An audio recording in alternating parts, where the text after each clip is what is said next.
नमस्कार, स्वागत है आपका। आप देख रहे हैं द न्यूज और मैं रानी गुप्ता आपके साथ। देश की राजधानी दिल्ली के ओल्ड राजेंद्र नगर में एक कोचिंग संस्थान में 3 छात्रों की मौत ने सभी को झंझोर के रख दिया है। यूपीएससी की तैयारी कर रहे छात्र कोचिंग के बेसमेंट में थे, जहां अचानक से पानी भरने के कारण 3 छात्रों की मौत हो जाती है। अब इस हादसे के बाद छात्रों में गुस्सा है, तो वो लगातार आरोपियों पर कार्रवाई की मांग को लेकर के प्रदर्शन कर रहे हैं। तो वहीं दूसरी और इस मुद्दे पर सियासी घमासान भी शुरू हो चुका है।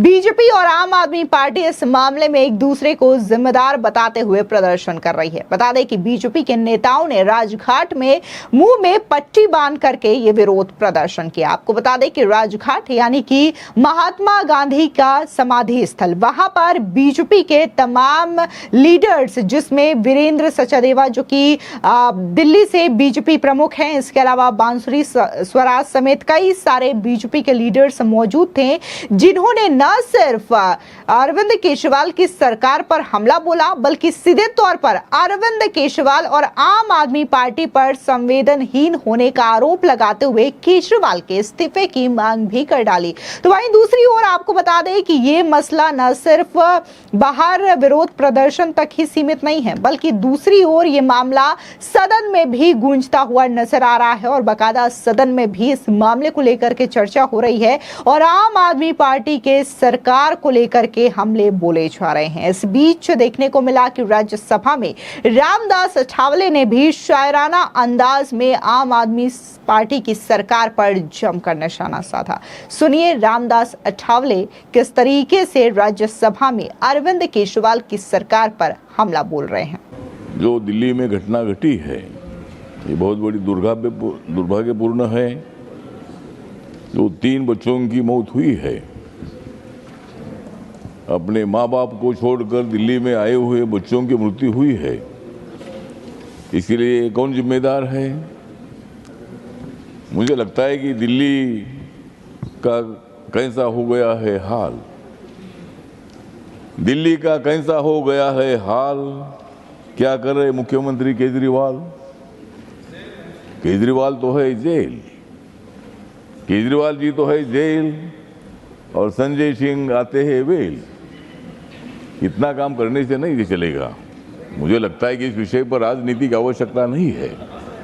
हमारे महाराष्ट्र के 5000 से ज़्यादा बच्चे हर साल इधर आते हैं। देश से लाखों की संख्या में बच्चे इधर आते हैं। तो ऐसे जो कोचिंग सेंटर्स है, उस कोचिंग सेंटर को परमिशन का कोई प्रावधान है क्या? कोचिंग सेंटर को परमिशन देने की आवश्यकता है। बेसमेंट में मतलब इसी तरह की लाइब्रेरी वहाँ होती है। वहाँ 3 बच्चे तो मर गए, लेकिन उसमें 35 लोग बच गए, मतलब उसमें से। लेकिन इसी तरह हादसे होते रहेंगे तो हमारा क्या होगा? देश का हाल क्या होगा? बच्चों का भविष्य क्या होगा? और इसीलिए मुझे लगता है कि ऐसे कोचिंग सेंटर को परमिशन देने का प्रावधान होना चाहिए। हमारे HRD मिनिस्ट्री के माध्यम से हो या स्टेट गवर्नमेंट के माध्यम से हो, लेकिन इसी तरह बच्चों के बारे में हादसा होना अच्छी बात नहीं है। इसलिए मैं इतना ही बताना चाहता हूं कि जो ड्रेनेज सिस्टम है, या पानी एकदम अचानक आता है। मैं मुंबई में रहता हूँ, बांद्रा में। माननीय उद्धव ठाकरे जी भी यहाँ हमारे राव जी बैठे हैं। बांद्रा में मैं जहाँ रहता हूँ, वहाँ भी इतना पानी आ गया कि मेरी गाड़ी पानी में मतलब घूमने लगी। और अभी मेरी गाड़ी 3 महीना में उधर गैरेज में है। तो मतलब मुंबई का भी ऐसा हाल है, दिल्ली का भी ऐसा हाल है। तो इसी तरह ड्रेनेज सिस्टम को मतलब अगर एकदम अचानक बारिश आती है, हमारे महाराष्ट्र की तो हालत ऐसी है कि गांव-गांव में पानी घुस गया है। इसीलिए बाबा साहब अम्बेडकर जी ने नदी जोड़ने का प्रोग्राम भी पहले बताया था कि ज़्यादा पानी आएगा तो जहाँ कम पानी है वहाँ वो पानी जाना चाहिए और वहाँ पूर्व की परिस्थिति निर्माण नहीं होनी चाहिए। उधर भी ध्यान देने की आवश्यकता है। तो इस घटना जो घटी है उसके बारे में संवेदना व्यक्त करता हूँ, लेकिन जो परिवार जन है बच्चों के, उनके लिए कोई नौकरी देने के बारे में या उनको आर्थिक मदद देने के बारे में भी सरकार ने विचार करने की आवश्यकता है। इतना ही मैं बताना चाहता हूँ। और 3 बच्चों को मैं आदरांजलि अर्पित करते हुए उनके फैमिली के दुख में मेरी जो रिपब्लिकन पार्टी है, रिपब्लिकन पार्टी ऑफ इंडिया की तरफ से हम उनके दुख में शामिल होते हैं। इतना ही बोलकर मैं मेरे 2 शब्द खत्म करता हूँ। जय भीम, जय भारत। वहीं बात अगर हम बीजेपी के इस विरोध प्रदर्शन का करें तो सीधे तौर पर मौन धारण करके ये विरोध प्रदर्शन राजघाट में किया गया, जिसमें वीरेंद्र सचदेवा ने आम आदमी पार्टी की सरकार पर जमकर हमला बोला और उन्होंने ये कहा कि जब मुखर्जी नगर पर घटना हुई थी तब उस घटना से आम आदमी पार्टी की सरकार ने कोई सबक क्यों नहीं लिया और क्यों ऐसे कोचिंग संस्थानों पर कार्रवाई नहीं की गई। अब एक बार फिर से ये जब घटना हुई है तो लोगों के सामने ये चीजें दिखाई दे रही है कि कैसे आम आदमी पार्टी की सरकार, फिर चाहे वो राज्य में हो या फिर एमसीडी में हो, पूरी तरीके से अपने कर्तव्यों से नदारद नजर आ रही है। इतना ही नहीं, वीरेंद्र सचदेवा समेत बीजेपी के तमाम लीडर्स ने विरोध प्रदर्शन करते हुए केजरीवाल के इस्तीफे की मांग भी कर डाली। लेकिन उससे पहले सुनिए कि बीजेपी के दिल्ली प्रमुख वीरेंद्र सचदेवा ने क्या कहा। हम धन्यवाद करते हैं माननीय गृह मंत्री जी का कि जिन्होंने समय रहते एक समिति का गठन किया है और ये कहा है कि 3 दिन के अंदर वो समिति उन कारणों की जांच करेगी और निस्संदेह इस समिति की रिपोर्ट के बाद जितने भी मेजरमेंट हैं सुरक्षा के वो उठाए जाएंगे और जितनी जल्दी ये हो जाए उतना बेहतर है, क्योंकि दिल्ली के बच्चों की सुरक्षा हमारे लिए बहुत बड़ा विषय है। वो तमाम भ्रष्टाचारी विपक्षी जो पार्टियां हैं वो सिर्फ अरविंद केजरीवाल के भ्रष्टाचार को समर्थन देने आ रहे हैं, क्योंकि ये सब भ्रष्टाचारी एक हैं। इनको दिल्ली में जो 3 बच्चे चले गए उनका कोई दुख नहीं है। इनको ये लगता है कि ये इस तरह का गठबंधन बनाकर अगर दिल्ली को जीत सकते हैं, तो दिल्ली वाले इस बात को समझ रहे हैं कि ये भ्रष्टाचारी गठबंधन सिर्फ अपने भ्रष्टाचार के लिए और अपने भ्रष्टाचारियों को बचाने के लिए है। हमारा प्रोटेस्ट सिर्फ इस बात पर है कि मुखर्जी नगर हादसे के बाद इस सरकार को जागना चाहिए था, नहीं जागी, लेकिन इस घटने के बाद दोबारा कोई घटना ना हो, इसीलिए हमने कहा है कि जितने भी कोचिंग इंस्टीट्यूट हैं, जितने भी पीजी हाउसेज हैं, उनका सुरक्षा ऑडिट होना चाहिए। हर विभाग को अपना एफिडेविट देना चाहिए और जो राजेंद्र नगर में दोषी हैं अधिकारी, उनके खिलाफ कड़ी कार्रवाई होनी चाहिए। आपको बता दें कि इस मामले में दिल्ली पुलिस ने सख्त एक्शन लेते हुए 5 और लोगों को गिरफ्तार कर लिया है। इसके साथ ही हादसे में कुल गिरफ्तारी की संख्या 7 पहुंच चुकी है। दरअसल राजेंद्र नगर में कोचिंग के बेसमेंट में बाढ़ मामले में 5 लोगों को गिरफ्तार किया गया है।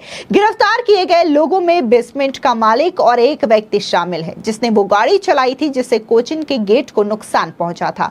दिल्ली पुलिस ने कहा कि हम इस मामले में शामिल लोगों के खिलाफ सख्त कार्रवाई सुनिश्चित करने के लिए प्रतिबद्ध हैं। साथ ही इस मामले को लेकर के केंद्रीय गृह मंत्रालय ने भी जांच के आदेश दे दिए हैं।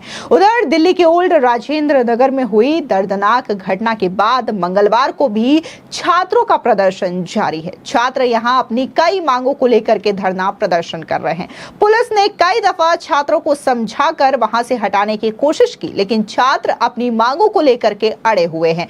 दिल्ली के उपराज्यपाल विनय कुमार सक्सेना ने खुद छात्रों को समझाया था, लेकिन छात्र अभी अपना प्रदर्शन खत्म करने के मूड में नजर नहीं आ रहे हैं। प्रदर्शनकारी छात्रों ने कई गंभीर मांगे रखी हैं और उनका यह भी दावा है कि बेसमेंट में डूबकर मरने वालों की संख्या से जो बताई जा रही है 3 वो नहीं है, बल्कि ये संख्या उससे भी ज्यादा है। आपको बता दें, जहां बीजेपी की ओर से ये विरोध प्रदर्शन किया जा रहा है और इस पूरे मामले को लेकर के आम आदमी पार्टी की सरकार और दिल्ली के एमसीडी में भी आम आदमी पार्टी की सरकार है, इसको दोषी ठहराया जा रहा है। तो वहीं आज सुबह देखने को मिला था कि आम आदमी पार्टी के राज्यसभा सांसद संजय सिंह अपने आम आदमी पार्टी के सांसदों के साथ सदन में भी विरोध प्रदर्शन करते हुए नजर आए और उन्होंने बकायदा ये आरोप लगाया कि इस पूरे मामले को लेकर के दिल्ली के एलजी वीके सक्सेना जिम्मेदार हैं, बीजेपी जिम्मेदार है। यहां पर गौर करने वाली बात यह है कि राज्य में सरकार आम आदमी पार्टी की है और एमसीडी में भी आम आदमी पार्टी का राज है। इसके बावजूद यहां पर संजय सिंह और आम आदमी पार्टी के कुछ नेता हैं जो कि यह आरोप लगा रहे हैं कि इसकी पूरी जिम्मेदारी बीजेपी के है, दिल्ली के एलजी वीके सक्सेना की है। लेकिन वहीं दूसरी ओर कई सारे ऐसे मामले सामने आए हैं जहां पर यह देखा जा रहा था कि कैसे इलीगल तरीके से बेसमेंट में ये कोचिंग